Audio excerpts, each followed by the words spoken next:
Hello friends, स्वागत है आपका एक और नई वीडियो में, जहां हम अभी क्लास 10th की हिंदी मीडियम के लिए मैथ का सॉल्यूशन कर रहे हैं, एनसीईआरटी बुक्स का सॉल्यूशन कर रहे हैं। ये आज हम पढ़ेंगे एक्सरसाइज 1.4 के शांत और अशांत दशमलव प्रसार क्या होता है। चलो स्टार्ट करते हैं। पहले नंबर पर दशमलव होता क्या है, ये मैंने तुम्हें पहले इंट्रोडक्शन में ही बता दिया था। तुम लोग इंट्रोडक्शन को अच्छे से देख लेना। दशमलव दोबारा बताया था एक बार। दशमलव ध्यान रखना, दशमलव को दो भागों में बांटा जाता है। पहला होता है जिसको हम कहते हैं परिमेय संख्या, परिमेय संख्या। दूसरा होता है अपरिमेय संख्या, अपरिमेय संख्या। इंग्लिश में इसको कहते हैं रैशनल नंबर, रैशनल नंबर, और इसको कहते हैं इरेशनल नंबर। रैशनल नंबर क्या होता है, जिनको p बाई क्यू की फॉर्म में लिखा जा सकता है और q कभी भी 0 नहीं होना चाहिए। ये इसकी कंडीशन होती थी कि किसी भी नंबर्स को अगर हम p बाई क्यू की फॉर्म में लिख सकते हैं तो वो हमारे परिमेय संख्या होती है। ठीक है, एक बात ही। और दूसरी बात कि सारे के सारे इंटीजर्स, जो हमारे सारे के सारे पूर्णांक होते हैं, जितने भी हमारे इंटीजर्स होते हैं, वो सारे के सारे रैशनल नंबर होते हैं। ये भी हमने तुम्हें बताया था। ठीक है, ये दोनों चीजें बताई थी। और अपरिमेय संख्या ऐसी संख्या है जो कि अभाज्य संख्याओं के रूप में हो, सहअभाज्य संख्या या अभाज्य संख्या हो। नॉर्मली ये किस में होती है, रूट में होती है, वर्ग में होती है, वर्गमूल में कह सकते हैं। हम कहते नहीं है वर्गमूल m या घन वर्गमूल m। ये सारे के सारे क्या होते हैं, हमारे इरेशनल नंबर होते हैं। ठीक है, अब इन्हीं को ही हम आगे एक्सप्रेस करें, क्योंकि ये सारे सारे छोटी मोटी इंफॉर्मेशन थी, वो हमने पहले वीडियो में देखी, सबसे पहले में। उसका लिंक मैं आपको एंड में दे भी दूंगा। ठीक है, आप उसको अच्छे देख लेना। तो देखो अगला क्वेश्चन, अगर हमने परिमेय और अपरिमेय संख्या के रूप में बांटा है तो ये शांत और अशांत होते क्या है, इसके बारे में जानो। परिमेय संख्या और अपरिमेय संख्या, अपरिमेय संख्या। तो परिमेय संख्या को यहां पे दो भाग में और बांटा गया है। एक को कहते हैं हम शांत दशमलव प्रसार, शांत दशमलव प्रसार, जिसको इंग्लिश में कहा जाता है टर्मिनेटिंग डेसिमल एक्सप्रेशन।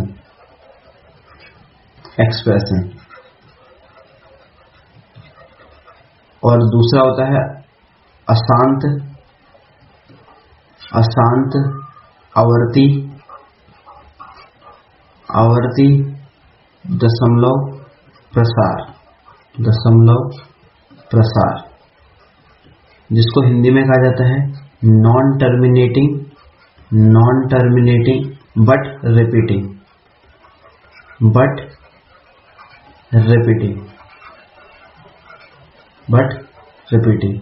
अपरिमेय संख्या को हमारा एक ही भाग में बांटा गया है, जिसको हम कहते हैं अशांत अनावर्ती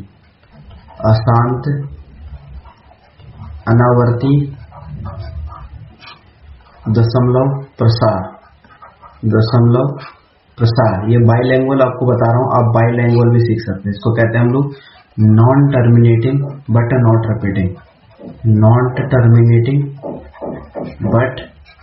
नॉट रिपीटिंग, ठीक है। ये मुझे समझ में आ गया कि आपको पार्ट्स पता चल गए कौन कौन से पार्ट्स में बांटा जाता है। तो परिमेय संख्याओं को दो भागों में बांटा गया है, शांत दशमलव प्रसार और अशांत आवर्ती दशमलव प्रसार।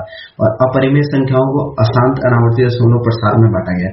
अगर हम शांत दशमलव प्रसार की बात करें, कोई भी ऐसा एक्सप्रेशन जो कि p बाई क्यू की फॉर्म में हो, ठीक है, p बाई क्यू की फॉर्म में हो और q कभी भी 0 ना हो। ये कंडीशन होती है कि q कभी भी 0, ठीक है, क्यू की फॉर्म क्यू कभी भी 0 नहीं होना चाहिए। और टर्मिनेटिंग डेसिमल एक्सप्रेशन में शांत दशमलव प्रसार में एक खास बात और होती है कि ये हमेशा 2 की पावर n और 5 की पावर m में होना चाहिए। क्या? जो हमारा हर होता है, हर का मतलब डिनोमिनेटर जो होता है वो हमारा इस फॉर्म में होना चाहिए, डिनोमिनेटर। ठीक है, जो हमारा डिनोमिनेटर होता है वो इस फॉर्म में होना चाहिए, 2 की पावर n और 5 की पावर m। जब वो 2 की पावर n और 5 की पावर m में होगा तब हम उसको कह सकते हैं कि वो हमारा टर्मिनेटिंग डेसिमल एक्सप्रेशन होगा। इसके कुछ एग्जांपल्स की बात करते हैं। पी बाई क्यू की फॉर्म में लिखना है तो पी बाई क्यू की फॉर्म में जैसे कि हमने लिखा 1/2 लिख दिया मैंने, तो मुझे पता है ये 0.5 आ जाएगा, तो खत्म हो गया एक ही जगह पे आ गई। तो हम कह सकते हैं कि ये क्या है, टर्मिनेटिंग डेसिमल फॉर्म है। अब देखो 2 की पावर n की फॉर्म में आ रहा है तो 2 की पावर n देखो आ गया, तो ये आ गया। अगर मैं 1 की पावर 5 लिख दूं तो ये मुझे पता है ये n की 5 की पावर m है, तो इसका मतलब ये कितना आ जाएगा, 0.2 आ जाएगा। ऐसे ही अगर मैं 1 की पावर 10 लिख दूं तो देखो इसको अगर मैं पूरा एक्सप्रेशन लिखना चाहूँ तो 10 के फैक्टर करना, पहले 10 के फैक्टर करोगे तो क्या आएगा, 2 5 सा 10 और 5 1 सा 5। तो देखो 2 की पावर 1 और 5 की पावर 1 आया और ऊपर क्या था, 1 था। ठीक है, ऊपर क्या था, 1 था। तो अगर हम इसको करेंगे तो 0.1 आएगा, क्योंकि 10 है, 10 से पहले एक पॉइंट आ जाएगा। लेकिन ये मैंने क्यों कराया तुम्हें, मैंने तुम्हें ये बताया कि टर्मिनेटिंग डेसिमल एक्सप्रेशन हमेशा इस फॉर्म में होगा, टर्मिनेटिंग डेसिमल एक्सप्रेशन हमेशा इस फॉर्म में होगा। ठीक है, इसीलिए मैंने ये कराया, वरना डायरेक्टली भी कर सकते थे। ठीक है, तो मुझे लग रहा है कि ये वाला क्वेश्चन आपको समझ में आ गया होगा। ये n की पावर इसका यहाँ पे 1 ही है, यहाँ पे भी 1 ही है, ध्यान रखना, यहाँ पे भी 1 पावर, यहाँ पे 1 पावर हो, तो n मैंने तुम्हें बताने के लिए लिखा है। ठीक है, अगर नेक्स्ट पे आए जो हमारा अगला वाला है, अशांत आवर्तीय दशमलव प्रसार, नॉन टर्मिनेटिंग बट रिपीटिंग। कहने का मतलब ये भी पी बाई क्यू की फॉर्म में होंगे। ठीक है, इनकी भी खास बात होती है कि ये भी पी बाई क्यू की फॉर्म में होते हैं और क्यू 0 नहीं होना चाहिए, इसकी भी कंडीशन ये है। लेकिन ये 2 की पावर n इंटू 5 की पावर m में नहीं होंगे, इतना ध्यान रखना बस। 2 की पावर n और 5 की पावर m में ये नहीं होंगे, इनके साथ एक और जुड़ जाएगा, 2 की पावर n हो सकता है, 5 की पावर m हो सकता है, z की पावर z हो सकता है। ठीक है, ऐसी फॉर्म हो सकती है, या a की पावर एक एक्स्ट्रा पावर जुड़ जाएगी, इसका मतलब वो सारे के सारे क्या होंगे, हमारे नॉन टर्मिनेटिंग बट रिपीटिंग। जैसे कि एग्जांपल के लिए अगर हम इसके एग्जांपल लेके चलें, सेकंड वाले के एग्जांपल लेके चलते हैं, पहले वाले के टर्मिनेटिंग वाले। अगर हम लोग अशांत आवर्ती के कुछ एग्जांपल लेके चले तो देखो, जैसे कि मैंने बोल दिया 2/3, अगर 2/3 को मैं डिवाइड करने पे आऊं तो 0.6666 आएगा। कहने का मतलब यहाँ पे अगर हम पॉइंट के बाद देखें तो रिपीट हो रहा है, तो हम इसके ऊपर बार लगाते हैं। ठीक है, अगर नेक्स्ट की तरफ चले 1/3 लिख दूं तो देखो यहाँ पे क्या हो गया, 0.3333 ऐसे आएगा, डिवाइड करोगे तो 0.3 की पावर आ गई। तो देखो दोनों एग्जांपल से क्लियर हो गया होगा तुम्हें कि अशांत आवर्ती वाले क्या होते हैं। ध्यान रखना, देखो यहाँ पे 2 की पावर n नहीं है, ये कुछ 3 की पावर 1 है, ये 3 की पावर 1 है। तो कहने का मतलब 2 की पावर n और 5 की पावर m में ये नहीं होते। ठीक है, अगर अगले एग्जांपल, अगर अगले की तरफ चले तो देखो अशांत अनावर्ती दशमलव प्रसार क्या होते हैं। ये कुछ ऐसे होते हैं, ये भी हमारे पी बाई क्यू की फॉर्म में होंगे, पी बाई क्यू की फॉर्म में होंगे, और जो हमारे क्यू कभी भी 0 नहीं होगा, ये तो कंडीशन है ही। ठीक है, ये तो कंडीशन है ही, लेकिन इसके साथ एक कंडीशन और है। वो क्या कंडीशन है कि ये भी 2 की पावर n और 5 की पावर m की फॉर्म में नहीं होगी। ठीक है, इसकी भी कंडीशन वही है। तो जैसे कि एग्जाम्पल के लिए, जैसे कि एग्जाम्पल लेके चले, जैसे कि मैंने लिख दिया थर्ड वाला अशांत अनावर्ती, अशांत अनावर्ती। जैसे कि मैंने 0.123456 ऐसे लिखता रहा मैं, ये सारे के सारे अशांत अनावर्ती हैं। अगर मैंने √2 लिख दिया तो ये भी अशांत अनावर्ती है, √3 लिख दिया ये भी अशांत अनावर्ती है, √5 लिख दिया ये भी अशांत अनावर्ती है, √6। इसका मतलब जिसका घनमूल नहीं होता, नॉर्मली ये घनमूल नहीं होता। जैसे कि अगर मैं 2 का स्क्वायर करूंगा तो 4 आ जाता ना, तो 4 का घन क्या होगा, ये होगा 2 होगा। अगर मैं 9 की बात करूं, 9 का घन क्या हो जाएगा, 3 हो जाएगा। ठीक है, इनके घन हो जाते हैं लेकिन इनके घन नहीं होते, देखना। ठीक है, और जैसे कि 0.120 1200 12000, देखो यहाँ पे भी देखो ये भी रिपीट नहीं हो रहा है, यहाँ पे एक 0 है लेकिन यहाँ 2 0 आ गए, यहाँ पे फिर 3 0 आ गए, तो इसका बदलता जा रहा है। अगर मैंने मान लो 0.1100 लिख दिया 10100 लिख दे। तो यहाँ पे भी देखो ये भी क्या है, ऐसे चलता रहेगा, लेकिन ये हमारे अशांत अनावर्ती हैं जो कि हमारे अपरिमेय संख्या में काउंट होंगे। ठीक है, मुझे लग रहा है इसके एग्जाम्पल से भी आपको समझ में आ गया होगा। अब मैं कुछ उदाहरण लेता हूँ अपने मन से, क्योंकि यहाँ पे तुम्हारे बुक में एनसीईआरटी में तो कुछ उदाहरण नहीं दिए हैं जिससे तुम पहचान सकोगे अशांत है अशांत है या शांत है। तो हम लोग कुछ एग्जाम्पल लेते हैं। चलो एग्जाम्पल नंबर फर्स्ट अगर हम अपने हाथ से लें, उदाहरण पहला एग्जाम्पल लिया, मैंने लिखा 21 की पावर 125 लिख दिया। ये मैंने एग्जाम्पल के रूप में लिख दिया।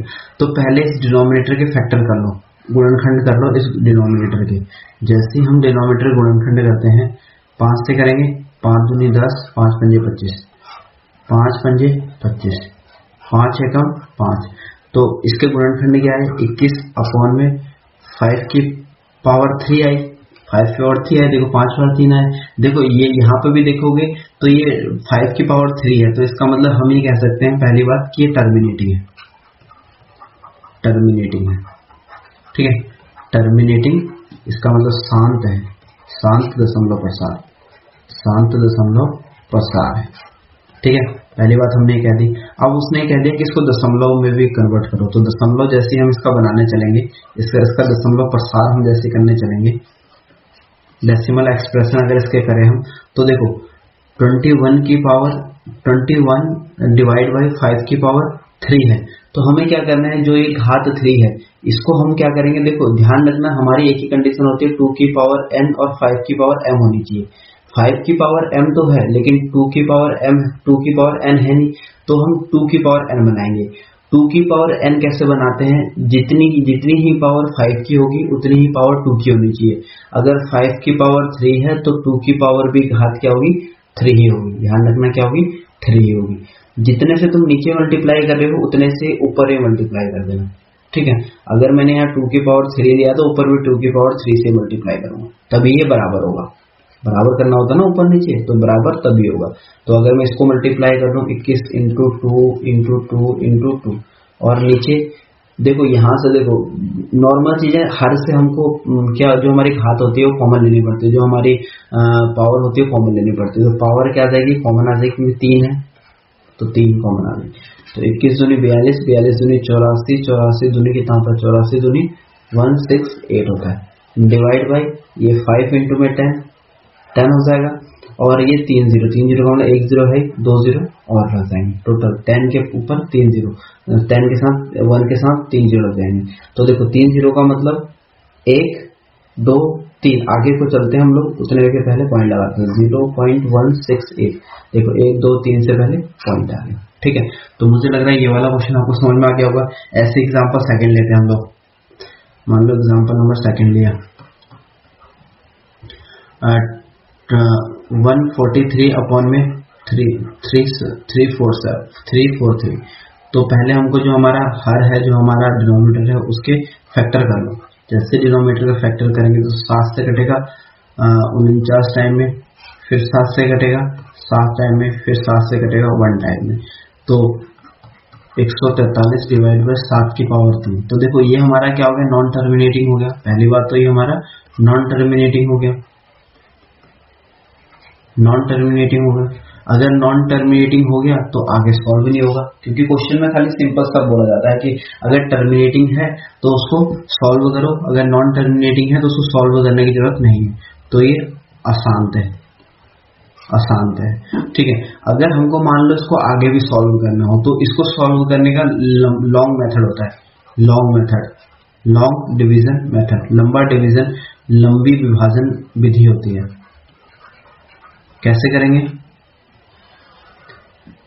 डिवाइड का साइन लगाओगे, ऊपर वाला हमारा अंदर ही आएगा। यहाँ पे बड़े और छोटे का कोई हर नहीं होता, जो हमारा नोमिनेटर होता है, जो हमारा अंश होता है वो हमारा हमेशा अंदर आता है, और जो हमारा हर होता है वो बाहर आता है। ठीक है, अब देखो पॉइंट लगा लेंगे। पॉइंट लगाने के बाद यहाँ पे 0 उतर जाएगा, क्योंकि 343 बड़ा है 143 से। तो अब इसको मल्टीप्लाई करते हैं, देखो इसको 3 से मल्टीप्लाई करते हैं। 143 को अगर मैं 3 से मल्टीप्लाई करता हूँ, 3 3 9, 3 चौक 12, 3 3 9 और 1 10। अगर 4 से करूँ तो 4 से मल्टीप्लाई करके देखो तो 4 तियां 12, 4 चौक 16 और 1 17, 4 तियां 12 और 1 13। तो इसका मतलब 4 टाइम में 0.4137 तो 10 में से अगर 3 जाता तो 7, 12 में से 7 किया तो 5 और इधर 0 तो 57 आ गया, 57 आ गया। तो अब दोबारा 0 लगेगा क्योंकि पॉइंट लगने के बाद कितने भी 0 लग सकते हैं। तो 1 टाइम में जाएगा 3 4 3 0। देखो यहाँ पे कितने बार में चला जाएगा 7 और इधर हमारा बचा 6 तो 2 और 2 2 27। अब यहाँ पे दोबारा पॉइंट लग जाएगा। अब ये कितने टाइम में जाएगा 6 से 7 तियां 21, 6 से जाएगा, 6 से जाएगा। तो देखो 6 तियां 18, 6 चौक 24 और 1 25, 6 तियां 18 और 1 19। तो यहाँ पे 2, यहाँ पे 17 में से 1 और 12 में से 9 गया तो 3, तो 312 आ गया। तो देखो यहाँ पे इतना ही सॉल्व हो गया। तो इसका मतलब इसका आंसर अगर लिखेंगे तो 0.416 आएगा। और ये आगे को ऐसे ही चलता रहेगा। अगर ये आगे को ऐसे ही चलता रहेगा तो ये अशांत अनावर्ती हो जाएगा, अशांत अनावर्ती हो जाएगा। लेकिन तुम्हारे क्वेश्चन में इसको पूरा कभी भी सॉल्व करने के लिए नहीं कहा जाता है। मैंने तुम्हें बता दिया, अगर मान लो पूछ लिया तो लॉन्ग डिवीजन में तुम कर सकते हो, ठीक है। लेकिन यहाँ पे ये क्या कहते हैं, इतने में ही सॉल्व कर सकते हो क्योंकि यहाँ पे टर्मिनेटिंग जो शांत वाले होते हैं उन्हें कोई पूरा दशमलव प्रसार में दिखाने के लिए कहता है, वरना नहीं कहता। अगला एग्जाम्पल लेके चलते हैं। Example number 3। अगर मान लो हमने ले लिया 240 अपॉन में 1250, इसको ले लिया तो कुछ नहीं, वही हमारा तो जो हमारा हर है उसके हमको फैक्टर करने, गुणनखंड करने हैं। 2 से करो, 2 6 12, 2 दूनी 4, 2 पंजे 10। 5 से करो, 5 एकम 5, 5 दूनी 10, 5 पंजे 25। फिर 5 से, 5 दूनी 10, 5 पंजे 25। फिर 5 से, 5 पंजे 25, ठीक है, ये आ गया। तो देखो 240 अपॉन में 2 की पावर 1 और 5 की पावर 3 है। तो देखो हमको क्या करना था, जो नीचे की पावर थी सेम करनी थी, 2 की पावर भी और 5 की पावर भी। 2 की पावर 1 है और 5 की पावर 3 है। तो अगर हम 2 की पावर 2 से मल्टीप्लाई कर दे तो देखो 2 और 1 3 हो गया। तो इसका 2 की पावर भी सेम होगी, 3 की पावर भी सेम होगी। जितने से मैंने नीचे मल्टीप्लाई किया है उतने से मैं ऊपर मल्टीप्लाई करूंगा। क्यों? क्योंकि मुझे बराबर करना होता है। तो क्या है यहाँ से पहले, अब यहाँ से क्या पता चला तुम्हें, ये क्या होगा, टर्मिनेटिंग होगा, शांत होगा। क्या होगा? टर्मिनेटिंग, जिसको हम क्या कहते हैं, शांत, शांत दशमलव प्रसार कहते हैं, ठीक है, ये होगा। तो 240 इंटू 2 हो गया, डिवाइड में यहाँ पे देखो, यहाँ पे 5 की पावर 3 और 2 की पावर 3 आ जाएगा।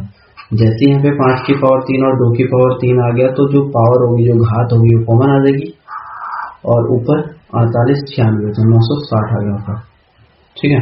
तो अगर हम नीचे देखें 960 अपॉन में 10 की पावर 3 है, 10 की पावर 3 का मतलब इसके पीछे 3 जीरो, 960 अपॉन में 1 2 3 जीरो, 3 जीरो आ गया तो 1 2 3 जीरो 0.96, ठीक है, ये आ गया क्योंकि 0 से 0 भी कर जाएगा, ठीक है।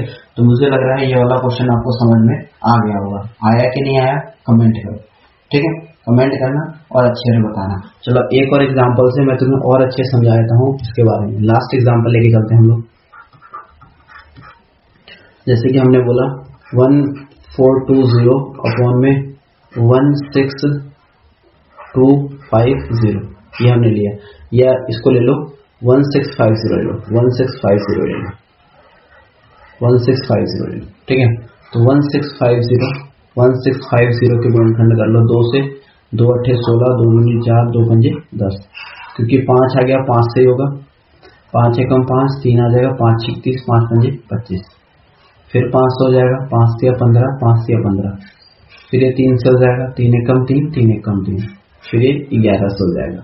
अगर हम देखें इसके गुणनखंड 1250 अपॉन में 2 की पावर 1, 5 की पावर 2 और 3 की पावर 1 और 11 की पावर 1। देखो ये दोनों तो हैं, लेकिन इसके अलावा भी अदर गुणनखंड आ गए, दूसरे गुणनखंड आ गए, तो हम इसको कहेंगे कि अशांत दशमलव प्रसार है, अशांत दशमलव प्रसार है। अगर मुझे आवर्ती और अनावर्ती का पता लगाना है तो उसके लिए मुझे इसको आगे डिवाइड करना पड़ेगा, जो कि हमारे क्वेश्चन में नहीं आता है। हमें क्वेश्चन में, इसका मतलब प्रश्न में, क्वेश्चन में शांत दशमलव प्रसार को आगे सॉल्व करने के लिए कहा जाता है, सॉल्व करने के लिए कहा जाता है।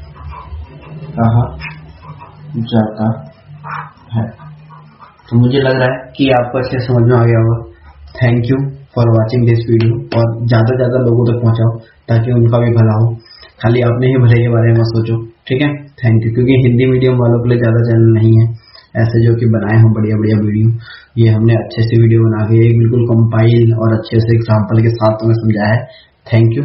चलो चलते हैं हम, और नेक्स्ट वीडियो में बात करेंगे, अगले में बात करेंगे हम नेक्स्ट। Thank you.